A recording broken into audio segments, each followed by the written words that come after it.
Welcome back, everyone, to the weekly edition of the College Basketball Roundtable presented by uwager.eu. I am the big man on campus here, back with my panel live. One of our final roundtables we're going to do. The Final Four is set. Welcome back to my panel. Ed Fang, how you doing today? I'm doing great, man. Loving basketball, loving life. Good to be with you guys. Good to be on with you guys again. Yeah, your season's about ending here, no? Yeah, a little bit. I already got some people winning that have won their pool already, pre-Final Four, which is always good when awesome. You're using share the wealth, Ed. Come on. Yeah, what the hell, Ed? Come on. Donnie writes that. How you doing today? Doing good, yeah. And again, wrapping up as one book closes, another one opens. Major League Baseball on the horizon on Sunday, but we still have a lot to go over here with the Final Four and the final game on Monday night. Looking forward to it, big man. Drew Martin, how you doing today? BMOC doing good, man. Final Four, and yeah, like the other guys, going full blast into MLB. So excited to get into the bases, but finish off college basketball strong. Yeah, exactly. And last but certainly not least, Ian Cameron, how you doing today? I'm doing good, big man. Hope everyone's doing well, getting ready for the end of the NCAA tournament. Yeah, like everybody else, getting ready for baseball. We got Stanley Cup playoffs coming up, and we've got CFL in a couple months. There's always the next sport right around that corner. Yeah, there's very little time to think about things. You always got to kind of move forward to the next sport. Got baseball coming up. You got WNBA coming up. You got football down the road, all sorts of things to be excited about. But we digress. Let's get back to basketball. Obviously, little recap of what went on over the weekend and how we got to this point.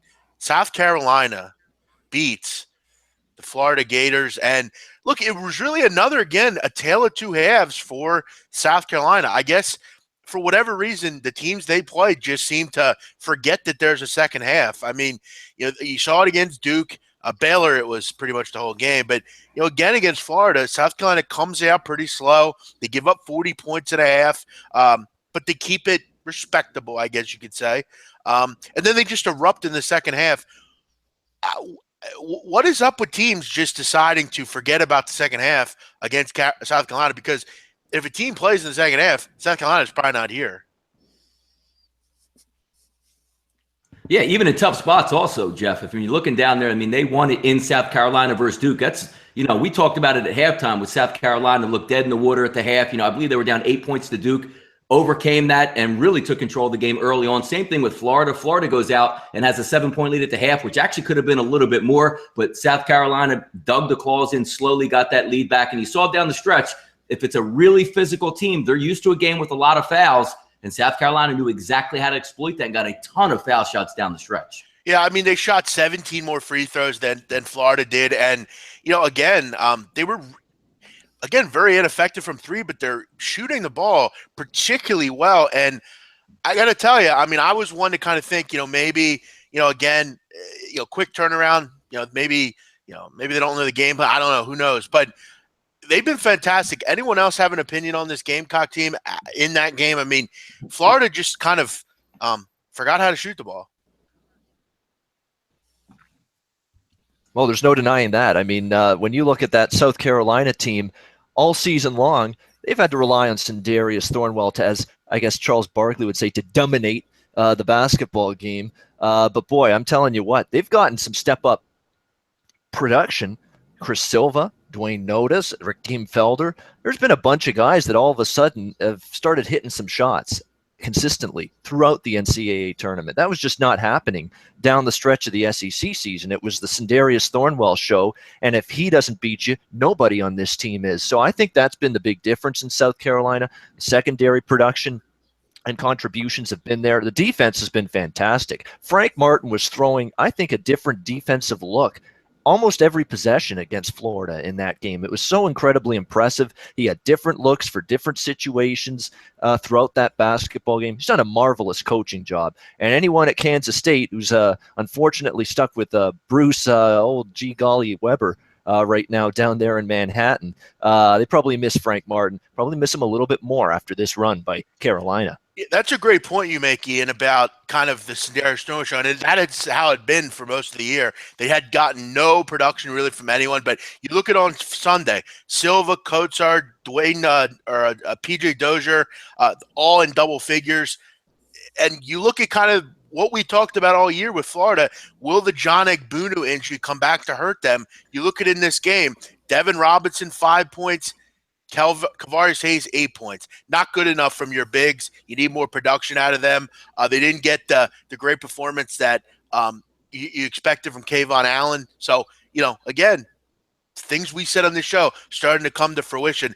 Anyone else have an opinion on what South Carolina's done? Yeah, big man. Oh, you go ahead, Ed.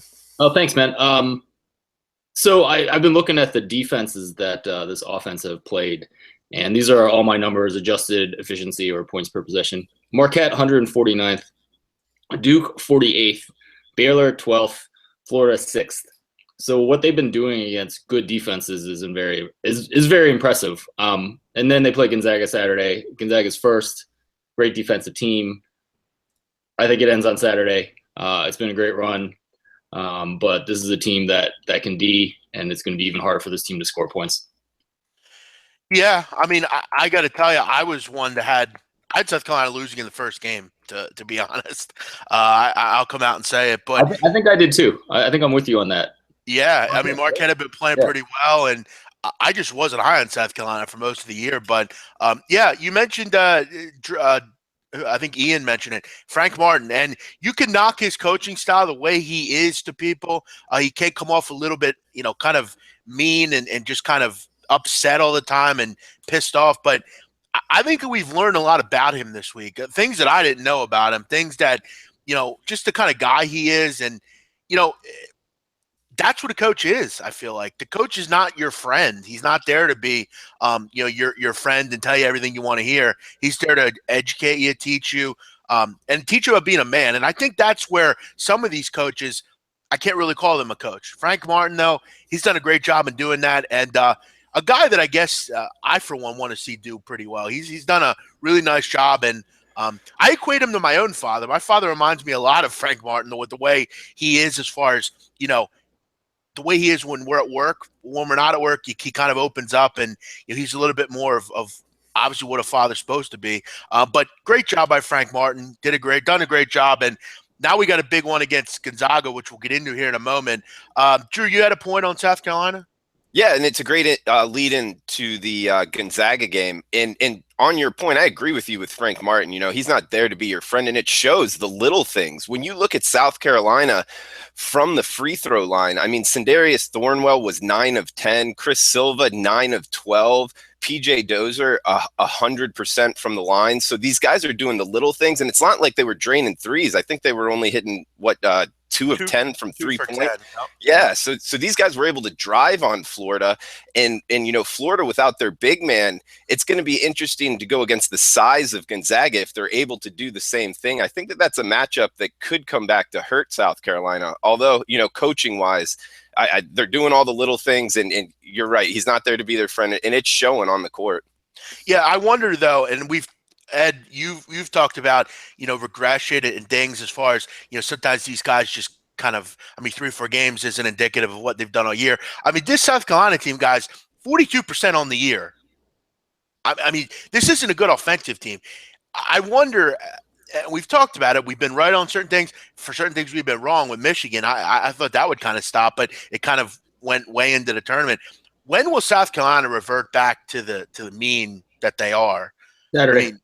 Yeah, I agree, and I think we'll get into that here in a minute. I actually think Ed and I will have some good points in that. But let's jump into the other game here, probably a game of the weekend as far as if you're a blue blood college basketball fan. Kentucky beats UNC, or UNC beats Kentucky, I'm sorry. Kind of an emergence of 2 guys that I didn't think would emerge. If you told me Luke May and Isaac Humphries would be the catalyst for these 2 teams in that game, I would have told you you're nuts. But Luke May, who was virtually unknown, how about the game that he had? Yeah, he had a heck of a game, obviously hitting that game-winning shot. I thought Humphries was actually probably more impressive going down the stretch there. He was carrying an offense that has, 2 lottery picks in this upcoming draft. I don't think this was a game for any blue blood college basketball fan. I think this was a game for anyone that has a soul. And I am proud that my 5-year-old was next to me down the stretch in that entire game. I mean, that is how you build college basketball fans, right there. Sure. Just, Good for you, Ed. Good for you. It's just lovely when a game that we were all so looking forward to absolutely lives up to the hype. Sure. It's just so wonderful. Great point. And it's really kind of what what we look for as fans. It was a great game, and it was one that came down to the wire. There was runs, there was all sorts of great things, and there was a buzzer beater, which I think we all love. But you mentioned Humphreys, which I've mentioned that Donnie Wright said on our daily shows, the late night on campus. Where did Isaac Humphreys go in the final 5 minutes? It seemed like John Calipari got what he wanted out of Humphreys, sat him down, and we didn't see him again. And that keyed a big 10-0 run from UNC. Now, I'm not sure if Humphreys was out on the floor, would that have been any different? But why get away from the hot hand? I didn't really understand that. Darren Fox and Malik Monk didn't have a particularly good game. I know Monk had a couple late, but I wonder why they got away from Humphreys. I don't know what that was all about. We've seen that this year with certain coaches where these bigs will have great games and we don't see him for the rest of the game in the final 5 minutes. I don't know what that's all about. I guess he thought he needed his best players on the court, but it was interesting and ironic how when he came out, the tide kind of changed for Kentucky. Yeah, that Memphis pod this entire weekend, big man, was really fun to watch. I mean, UCLA Kentucky game, Kentucky took control of them pretty much throughout, extended that lead in the second half, and then the matchup we all wanted to see was Kentucky and UNC. The only thing I have a little bit of gripe about in that game is Kentucky actually had to hold on for dear life in the first half. I mean, the refs didn't do them any injustices in the first half. 2 on Monk, 2 on Fox, 2 on Adebayo. They sort of hung around there at the half. You knew they would make a run, which if you saw throughout Twitter, the majority of the wagers in the second half were Kentucky -0.5, -1, or money line in the second half, which they covered that and almost won the game. But again, Vegas sets another good number at 2.5 for most of the day, ends up closing at -2. Game lands right on it. It was a lot of fun to watch. Just wish the refs didn't get too involved as they did. Well, yeah, I mean, there too, man. Can you say that about every game in this tournament? Wish the refs didn't get too involved. I mean, we're going to go down that road again. I mean, we all know the refs suck. I mean, it is what it is. I mean, we're not going to be able to change it, unfortunately. But yeah, I mean, overall, again, the first half was a little bit touchy as far as fouls, but I thought the second half it was a little bit more even. I did see a news report that one of the officials was receiving death threats in that game, and he has received death threats all week from Kentucky fans. I think the rest are as bad as I don't think death threats are. I don't think they're ever warranted, but I didn't think they were that bad. But maybe I'm wrong. But I'm very angry that another 32 hit a game-winning shot, and right. 32 was trolling them. And how about for a school that is North Carolina? They've had some academic issues, we could say. They're obviously that blue blood program where a lot of kids don't stay for too long. How about Luke May, though? 8 a.m. the next day, he's at class. How about that? That's impressive, I got to say, for the kid. Hits the game winner. I was happy at that point that Luke May hit that shot. I did not want overtime with a big play on Kentucky plus 2.5. I was like, we're going to avoid overtime. Sure. Yeah. And with that amount of time left, you kind of, it was pretty. And how about Luke May almost missing that dunk? How does that change that game? Yeah, but again, I mean, he was pretty damn good for the most part otherwise. I do want to ask guys, and this is kind of something I didn't include in. I usually send out kind of some of the talking points that we're going to talk about. I will ask, though, with some of these kids, I mean, we saw with Lonzo Ball how his draft stock kind of, maybe took a hit a little bit in that game against Kentucky. I thought a kid's draft stock that's risen is Justin Jackson. I mean, his stock obviously has been pretty high all year, but I mean, he's had a real good tournament. He really looks like a solid NBA player. Is there any person maybe out there that you're looking at that maybe had a nice tournament that maybe their draft stock's risen? Is there someone out there that his draft stock has fallen? Anybody? Well, the guy that stands out is the guy we just talked about, Sindarius Thornwell, in the last game for South Carolina. He's the guy that stands out beyond anybody else in this tournament in terms of a guy whose stock has just gone through the roof based on his performance here in the NCAA tournament. But yeah, you make a good point about Jackson. Jackson had a great game for North Carolina. But I caution people about North Carolina moving forward. With this team, they're prone to offensive droughts. You look in the second half, they went through a very long drought that allowed Kentucky to erase that deficit, take a 5-point lead. This is not a phenomenal Jimmy shooting basketball team. The Jimmies don't always fall for North Carolina. They're not a great jump shooting team. So much of their points and their so-called great offensive numbers and efficiency comes from putting back their misses, their second, third chance, fourth chances, crashing the offensive glass, getting those opportunities. Still not a phenomenal jump shooting team, if you ask me. So they are prolonged to scoring droughts in games. And the way Oregon was able to play offensively against Kansas last weekend, not going to want to have too many droughts against them and that Duck team come Saturday. Sure. No, agreed. Yeah, Thornwell definitely. I'm not sure he's a first-round pick. Definitely, he'll definitely get drafted. But I wonder, is what he's done enough this year to get into the? I don't think it is to get in the first round. But anyone else have another guy that's kind of stepped up or hasn't? And will we see someone really emerge? I doubt that in a game or two. Anyone have anybody? I mean, I completely agree with you on Justin Jackson. I thought his defense on Monk was out of this world, and you've seen that a couple times this tournament. Nigel Hayes on Hart in that other game. I'm still looking for Nigel Williams-Goss to play like a superstar and raise the stock. I think he's a heck of a player. I don't think he's projected in the first round in many of these mock drafts, but got a guy that clearly has the talent and probably has 2 more games to really show that talent. To be honest, he was better against Xavier, but I do think he can bring it to another level, even higher than that. But he was better against Xavier. That's a good first step for him. But he's going to have to be a monster coming up against Carolina and whoever they play in a national title game if they get there. He's the guy that stirs the drink for those Zags teams. Sure. What do you guys think about Karnowski? You think he'll get drafted in the first round? I don't believe he'll get drafted in the first round. I think he's possibly an NBA player, though. I mean, I think with the problem I have with Karnowski is his ability to be a force late in games. He has to lose some weight. I think that's definitely a big thing. He does have some agility issues at times, but you look at agility issues. Exactly, big man. Agility issues. Sometimes moving side to side. He doesn't do very good doing that. So, but as far as for a kid that he's a great passer. And look, he's European. I mean, he's played a long time as far as basketball is concerned. Look, is he a Domantas Sabonis? No, but I could see him getting a spot. I doubt, though. I think he'd probably go over to Europe and play. Look, for a lot of these kids, I think we have to understand, unless you're a top lottery pick, you're not getting paid that well. You're not going to really play too much. For most of these kids going to Europe and playing, that's where they're comfortable. That's where they'd rather play anyway. They're going to make a whole hell of a lot of money as well. Williams-Goss, I think he's a second rounder. Dylan Brooks, somebody mentioned. I can't imagine he's a first rounder either. Justin Jackson, I think, is definitely pushing into that top 20 range. But we'll get into a little bit more with that a little bit later. Let's move on to some of the games tonight, or not tonight, Saturday, the Final Four games, which are both obviously on Saturday. Let's get into the first one. We talked about it. Gonzaga, -6.5. South Carolina, 138. I guess I'll start with you, Ed. You've been high. We've been high on Gonzaga all year. We also have mentioned South Carolina, we have to imagine, will regress to the mean. Why do you think they'll regress to the mean in this game? Well, it's just that they're going up against the best defensive team in the country. And we've seen that over the last weekend with what Gonzaga did.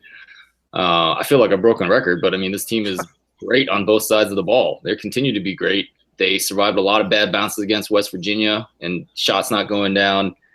And, I think – so the narrative on this game is kind of funny to me because you have South Carolina that's got all that SEC football money coming into that school, and they're the Cinderella, while you got this West Coast Conference team, Gonzaga, which is obviously a great program.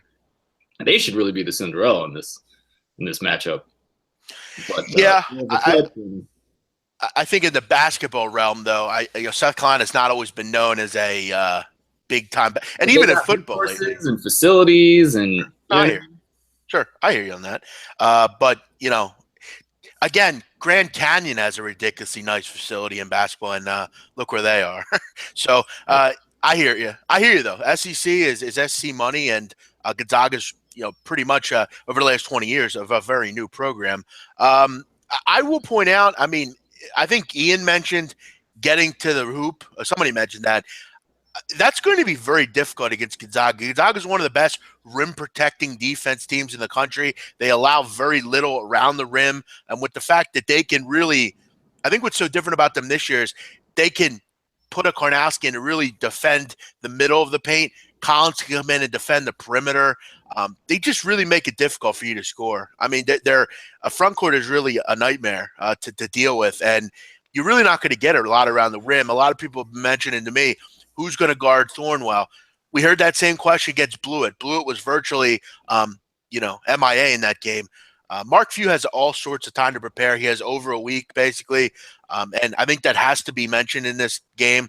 You have a long time to prepare. You have also a long time to sit. You also have the lure of the Final Four to South Carolina. And we saw it last night with the two dogs in the NIT, the lure of the mecca of college basketball. Now you have the Final Four. How is South Carolina going to react to that? A virtually unknown this year going to the Final Four. I don't think that's going to sit well for them against Mark Few's team. I think they have a rude awakening coming. Yeah, it'll be a fascinating game. And you know what? If you look at any defensive efficiency numbers across the country in college basketball, you'll see Gonzaga number 1. You'll see South Carolina number 4 in the country. And you're looking at a total of 138.5, 138. Let me just say it this way. I'm not betting this sucker over the total, not even maybe. I think it's going to be one of those grinded out type of basketball games here between, two great defensive teams, two coaches that are on a run in terms of being able to prepare their team, get them ready and put them in the best position to play well. Frank Martin's done that throughout the tournament. And obviously Mark Few's done that all season long here with this Gonzaga team. There are some concerns I have with South Carolina here. I mean, I've backed them several times in this tournament, Baylor, Florida, both of those games. I don't think I'm going to be involved either way from a side perspective in this game, at least not at the current number. Not going to be laying the points, not going to be taking the points. But there is concerns that South Carolina, are they happy to be here? You're in Glendale. Oh, look at this atmosphere. We've come out of nowhere to make it to the Final Four. Look at this. This is just fantastic. And then all of a sudden, you're facing, let's be honest, best defensive team you played all year.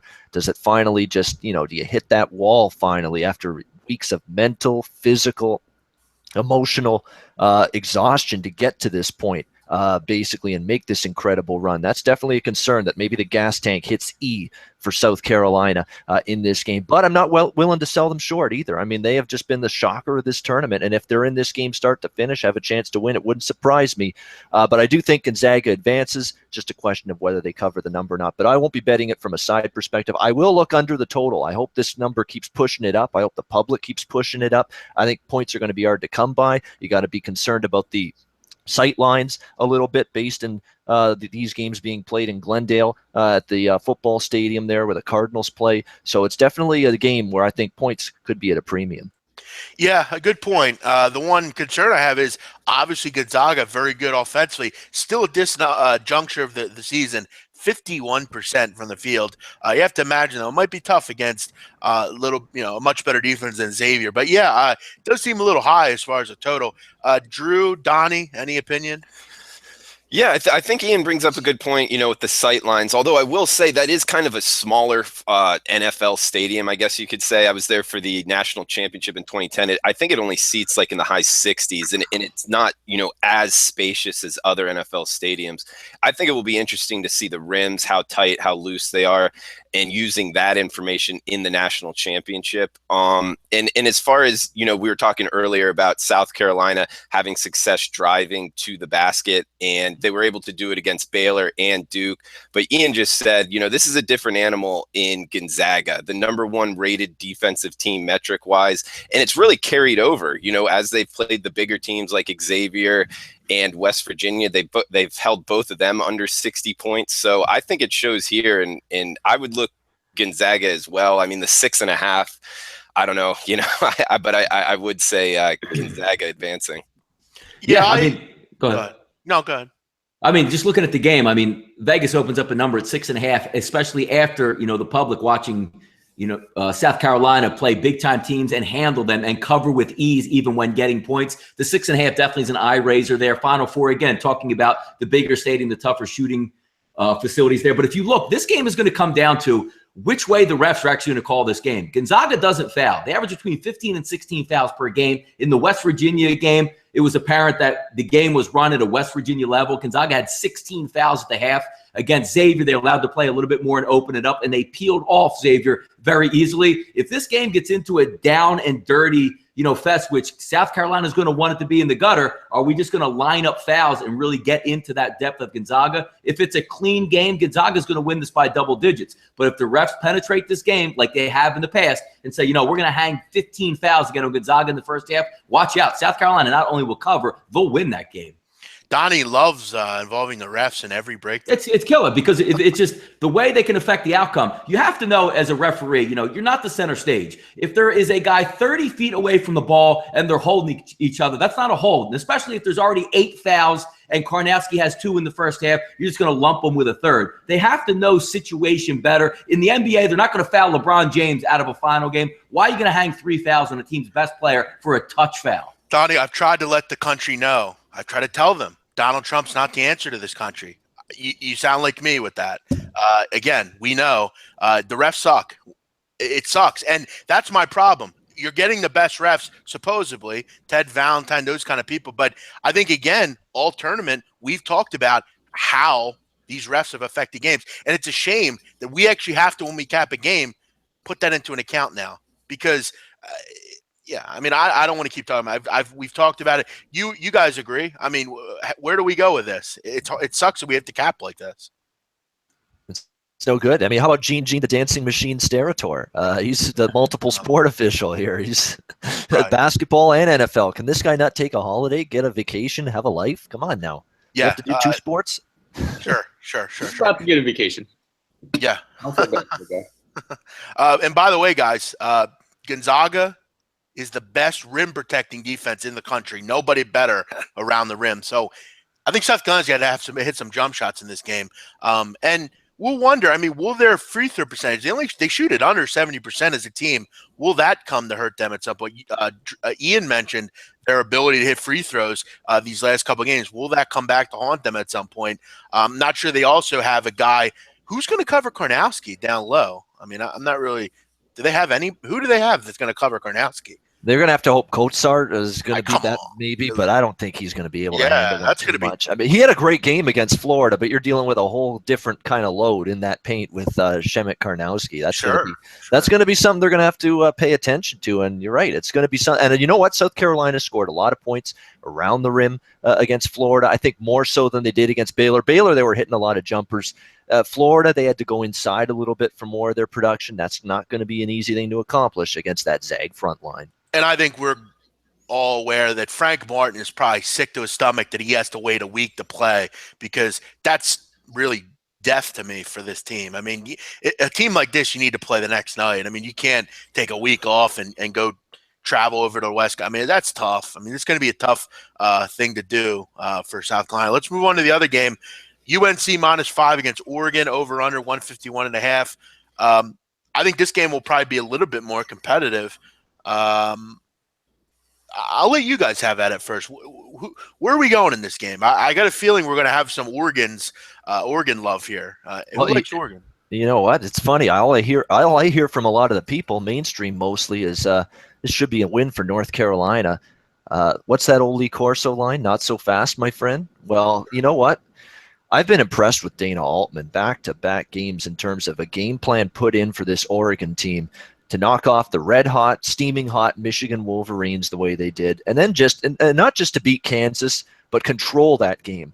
Every time Kansas got a little hint of getting back into that game, nope, we're putting our foot down. We're going to take control of this game once again. Oregon was able to do that in impressive fashion, right in Kansas City, too. They completely silenced, 20,000 Jayhawk fans there in that Sprint Center. Impressive. Jordan Bell, 2 games in a row. I don't know what's been done to transform him into this dominator inside these last 2 games, but clearly he has become that, and he has stepped up more than admirably in the absence of Chris Boucher. Jordan Bell is the key for Oregon to pull off an upset here. He's got to be able to contend with the tall trees, the big trees in that paint. Kennedy Meeks, Isaiah Hicks, go on down the list, that imposing North Carolina front line, do a decent job on the defensive glass against them, and most importantly of all, stay the hell out of foul trouble, Jordan. My goodness. We talked about it, maybe someone that's really elevated their stock. I mean, Jordan Bell has elevated his stock significantly. 35th currently in mock drafts. I mean, I think he could somehow maybe get into the first round especially if he can play well against Carolina. This is a big game for him, I think, on a personal level. But yeah, I mean, he's really stepped up. He's looked like a freak athletically at times. I mean, he's really been great. But you mentioned he's going to have a tough assignment here against Meeks and everyone else that Carolina has to throw at them. Carolina, number 1 in the country in offensive rebounding, over 15.7 a game. So Oregon's going to have to contend with that. They're decent rebounding team, 114 in defensive rebounding.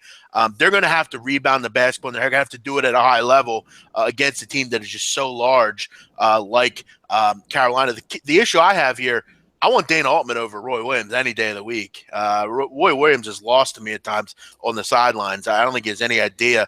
I think Oregon is really a live dog here. I think their guards are fantastic. I think they have a little bit of an edge over these Carolina guards. It's going to be a great game. I think this is too many points. I think this game will come down to the wire. And I think Oregon, I could see them winning this game. Carolina allows teams to stay in games too much. And I think defensively they have some issues. Yeah, what they had too quickly about North Carolina is, again, the offensive droughts. That's not exactly something you want to see, laying 5 points. And number 2, turnovers. They got really, really sloppy with that ball at times against Kentucky in that game. And you talk about Roy Williams. I'm not as harsh, big man, as you were on him, but he's a decent coach. But I said last week on the round table, if it's a halftime adjustment battle with Roy and Calipari, I think Calipari could get the better of it. And if you cash Kentucky second half, and I think Jeff and I both had a piece of that bet last week. Yeah, I mean, Calipari did do a little bit of a better job, especially coming out of the halftime break early in that second half. Roy's a solid coach, great recruiter, obviously gets great players there. But Dana Altman's at an incredible level right now in terms of attention to detail, putting his team in the best position to have a game plan that can make them win a basketball game against a team that a lot of people thought they shouldn't have beaten Michigan. They shouldn't have beaten Kansas. Well, they did. They're here now. Dana Altman's one hell of a coach, and he's showing the world that here in March. Yeah, he's really been fantastic. Any Ed, Drew, Donnie? Yeah, I mean, I just don't know. I think Kennedy Meeks is a huge problem for Jordan Bell in the post. I mean, he's given up 35 pounds. I was just looking on Ken Palm. I see that as a bad – I mean, just the North Carolina size is really going to be an issue in this game. Another thing, Joel Berry has a messed up ankle. He's not practicing this week. He's a really, really important player for North Carolina. I assume he'll be fine. I mean, he actually walked off the court on this past Sunday. But that's something to look out for, because I think he's a really important player. One of those guys that can actually hit shots for this team, and just something to look out for. Yeah, it seems like he's injured every week somehow. And again, he's played through it. But you mentioned the fact that Meeks is a much bigger kid. It's concerning. I mean, that's the one issue I have on betting this game. I mean, it's really Jordan Bell, and that's pretty much it. I mean, they don't have much else. I guess Bigby Williams maybe off the bench, but they really don't have much. And I think I'm concerned that this might be the time where that's magnified, not having Boucher in there. If they have Boucher in there, I think I would really like them in this game, but it's giving me pause on taking them due to that. Yeah, my numbers say to take the points, but I've been wary against betting against North Carolina in this tournament. I think they're the best team in the tournament. Sure. Donnie, Drew? I would lean towards taking the points in that one. Just looking at, shots are going to be at a premium. I like the way Oregon's playing down the stretch. And yes, if Bell can stay out of foul trouble, he's going to have a lot of problems. But again, point guard Berry for UNC, injuries to both ankles in this one. So, I mean, if he gets nicked up or goes down at any time early in that game, that's going to set UNC back a lot. And I always like to lean in this type of neutral court environment. Give me the team that plays a 4-guard offense similar to what Oregon does. I would lean taking the points here. It's shot makers going to be at a premium here. I think Oregon has enough to get over the top. Not sure they can win the game, but I'm not asking them to. Just stay within that 5 points. Sure. And, I mean, I wonder, I have to think, obviously, UNC a very public team. You maybe get what do we think on the line here, Donnie? I think it's about right. I like where it sits. I think it's probably going to – what do you mean? Do you anticipate it going up? No, I don't. If the line goes up to 5.5, let's just say, I mean, that's just, That's too much for that type of environment. You see the way Oregon can play. They're here. They've rebounded. They're used to playing without Boucher. I look for that line to dip to 4.5 to 4. I think, especially now with a public favorite being Carolina at 55%. The wagers looks like holding the tickets there. I don't anticipate that line going to 5.5. I'd be more likely to see it at 4.5 close to game time. Should be two great games as far as from a standpoint of I like the two back-to-back. Only thing we got on Saturday should be great nonetheless. I'm rooting for Gonzaga. I want them to win. I think Ed, you and I, we really need Gonzaga. No, we've been preaching that all year. Yeah, absolutely. I think they're going to be a dog against North Carolina in the championship game, but we'll see how that goes. I can see that game going either way. Sure. Let me ask you guys a question, and just a quick question. From now until Friday. How many more shows will Lonzo and Lavar Ball do? I mean, really? I mean, they literally do every show. I mean, I thought they lost. Go away. I mean, go away. Yeah, the best part about that is ESPN, started this phenomenon, so to speak, and then ESPN came out with half of their announcers saying this is ridiculous, and then they up the ante and just keep bringing him back. It's almost like they like this entire news cycle of we don't like him, we like him, we don't like him, we don't like him. Lavar Ball in a matchup with MJ. This is his quote. Michael Jordan is not a one-on-one player. All he can do is foul me to stop me.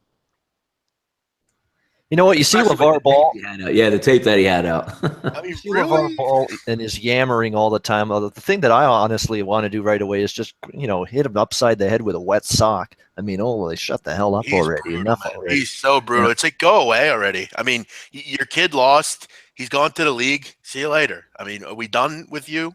Well, he's auditioning for his reality show. So sure. Go make money. The state of this country. Cash Me Outside Girl and LeVar Ball are getting reality shows. Welcome to America. Yep. Let's move on to just some quick points about tonight's games and even tomorrow, the NIT. Ian, I've come to realize you had a TCU last night. Is that true? Oh, no, I had nothing going on the NIT games last night. Okay. Should have just took credit for that, Ian. Come on. Yeah, somebody mentioned you had TCU. I don't know. I guess maybe they got you confused. Ian Cameron, the clone, maybe, not me. Yeah, right. But yeah, both dogs lose last night. I was on UCF myself. Didn't show up in the second half. I guess they just thought it was one half. I'm not really sure what went on there. But you look at tonight, I just think some points we have to make. Particularly, a couple people asked on this live chat about Wyoming Coastal tonight. Obviously, this is the second round of the CBI Invitational. So basically, first game was at Coastal. They got the job done. Now they got to head out to Laramie, 2 days later and play in Elevation. And I made a point yesterday on the show, and I don't know if anyone caught it, but I'll make it here again. This is going to be a very tough game for Coastal Carolina to win and even stay close in this game. You look at the fact of, I pointed it out. I'm not big on that elevation thing. I don't know how much that actually matters. But in a game like this, I think it's going to be at the forefront. The Coastal Carolina Chanticleers, I'm willing to bet not many of them have played in elevation. And I mentioned it yesterday.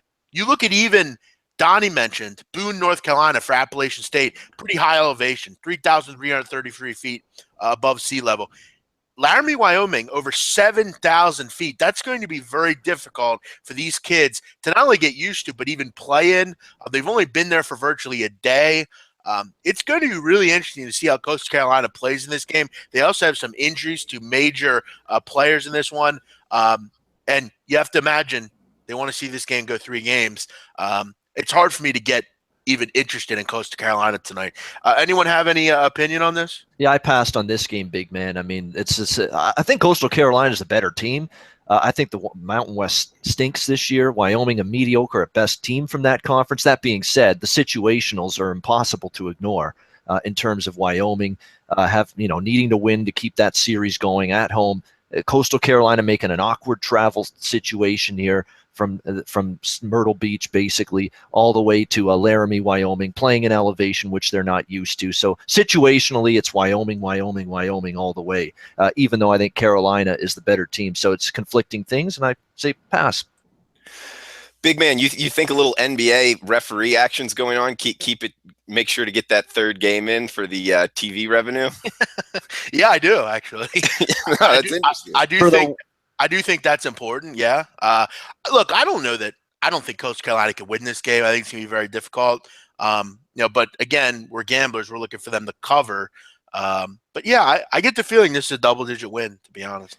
Yeah, I will say with the travel, I also keep in mind, Ian, it's the same for Wyoming. That Myrtle Beach to Laramie. That's who knows? It might even be on the same chartered flight.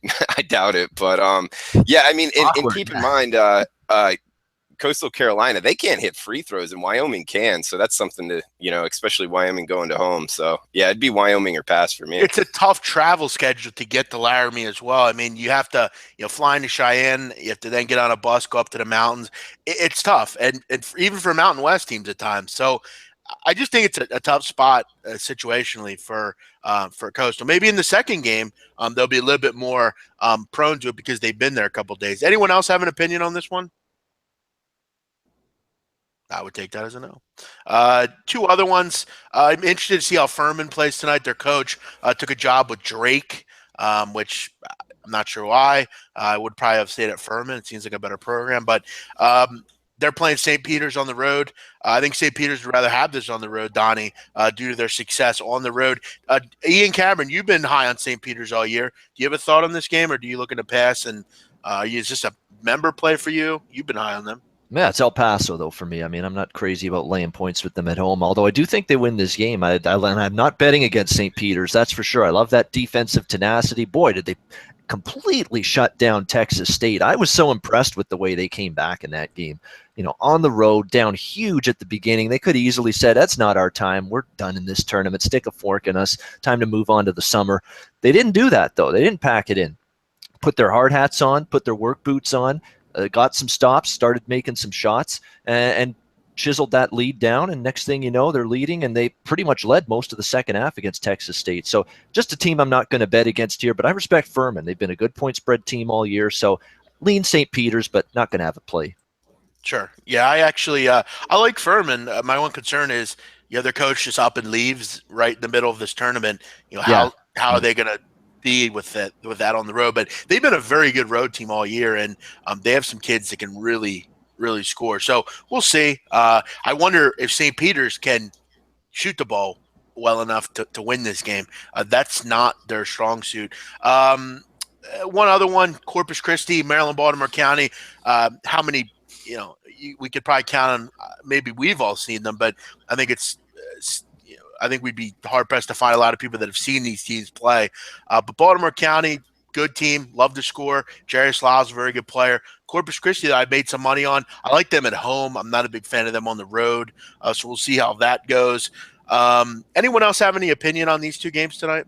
Yeah, in those two, I'll just lean towards taking the short home favorites there. I think St. Peter's, why not just ride them out there? They had two slugfests, won 9 of 10 games. Only loss was to a freewheeling Iona team out in the conference tournament play. I'll also lean towards Baltimore County in this one. Just a long travel distance for Texas A&M, a little bit outside of their time, outside of their where they like to play down in the Southwest there. So give me the -2 in both of these games. They're actually -2 in Baltimore County. I'll lay the 3 with St. Peter's here. I just think they're ready to close the deal at home tonight. Leave them about maybe 5 to 7 points in that one. So I'll take St. Peter's. Yeah, Corpus Christi does have kind of a glaring travel schedule here. You have to head up to Baltimore after playing over the weekend in Corpus Christi, and they're going to have to score a lot to stay in this game. So we'll see how that goes. Guys, let's give my buddy, by the way, Drew Martin, credit. Oh, my goodness. Texas State, St. Peter's under on Saturday. I mean, it's not often. One of the few unders. I love it. No sweat in a 120 total under the total. No sweat. Well, and it was as easy as it could get. Yeah, neither team even hit 50. It was a great play. And I was a little skeptical, I know, because I just don't want to bet unders in these postseason tournaments. But, yeah, very good call. Didn't even come close. Didn't even hit 100. So fantastic stuff. Good job, Drew. And that just goes to show you, if you listen to this show, you can make some money. The best and brightest basketball minds on SBR. Let's kind of wrap everything up here. Yeah, guys, let's just kind of wrap it up here. Real quick, guys. As some of these, I guess we could almost save that for our last show. Are we? Can I get in touch with someone at SBR? Justin, Matt, are we having a show? Another show? I just want to make sure. If this is our last show, I'd like to send some parting thank yous to everyone. But before we go, guys, anyone have anything else that they want to discuss as far as this week and these games are concerned? Any NIT predictions, anything like that? It looks like in the NIT, they've put the early lines out. Georgia Tech, TCU, obviously they're in Madison Square Garden. Line opens up at -3.5 and a total of 131.5. Between these two ball clubs, the way they play, initial reaction for me, big man, without capping it, give me the 3.5 points in the final there. Okay. I'm not staying in a Tech's way. It would be Tech or pass for me. I can tell you that already. Yeah. Okay. Hey, Donnie, you got any insight on like what 131? It's now up to 133. What do you think about that total? There you go. Yeah, how about that? I mean, between those two teams, but again, just watching the way this tournament unfolds, the NIT there, you'd be hard-pressed to take anything in the low 130s or under in that one. Both of these teams, have good athletes. They technically can score. It's hard to bet a total in that one. So I would pass on the total altogether. If you're asking me, probably just would lean over. You think that's just auto betting over in the NIT? Exactly. It is a championship game, though, so the effort, should be there. Yeah. Guys, what we're going to do is we will have one more show. It's going to be next week. It's going to be more of a recap, just kind of a lighthearted kind of, recap of the season, looking forward to the NBA draft, all that sort of thing. Not going to be any hard stats or anything. Look ahead to the, just kind of after the season and everything. But other than that, guys, that will be it for us.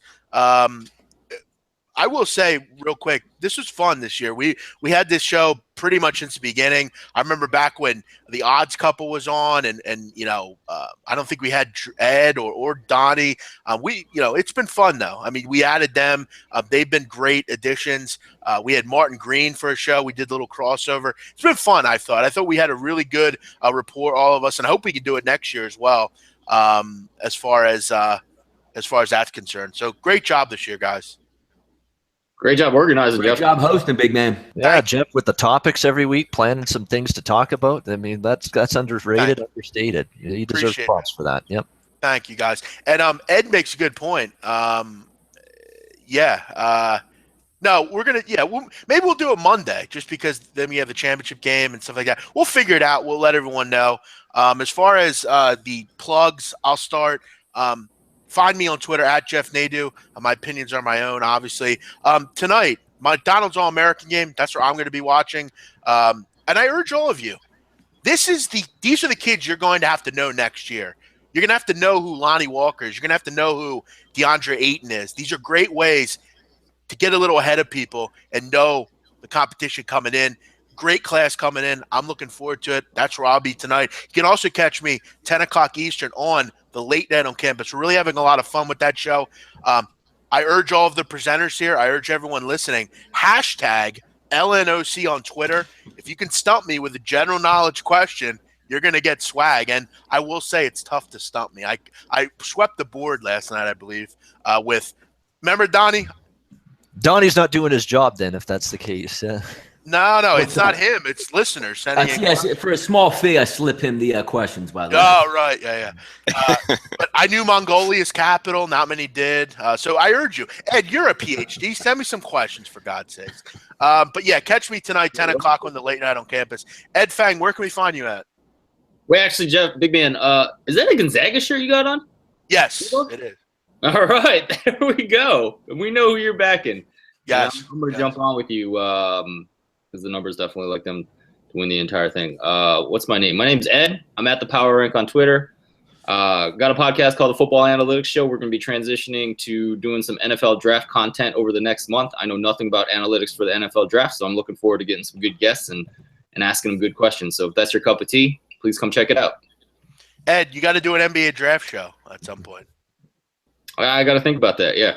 Well, have me on. I'm all about the NBA draft. All right. Well, we got to talk some international soccer too, my man.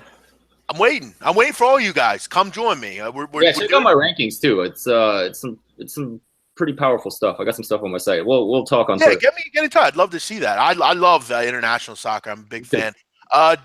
Drew Martin, where can we find you and what do you have going on? BMOC, you can find me on Twitter at Drew Martin Bets. My work's at Sports Memo, also contributor here at SBR all the time. Donnie, Ed, I got to say, you guys are two of the smartest guys. I get a lot of information from you guys. I really like listening to you. Ian, CFL, I can't wait, man. You've had a great season, and thanks for the shout out on that St. Peter's under, making my head kind of get big. And special thanks to you, Jeff, man, for organizing this, hosting this. One of the best voices in all of radio, TV. Special thanks to you, man. Appreciate that. That's nice of you. Thank you, man. All of you guys do great work, and I really hope we can keep this going into baseball, basketball, football. It's all sorts of fun for me. So, Donnie Rightside, where can we find you? Yeah, find me at DonnieRightside.com, on Twitter at RightSideVP, also an SBR contributor with the Late Night on Campus and also Right Side of Campus.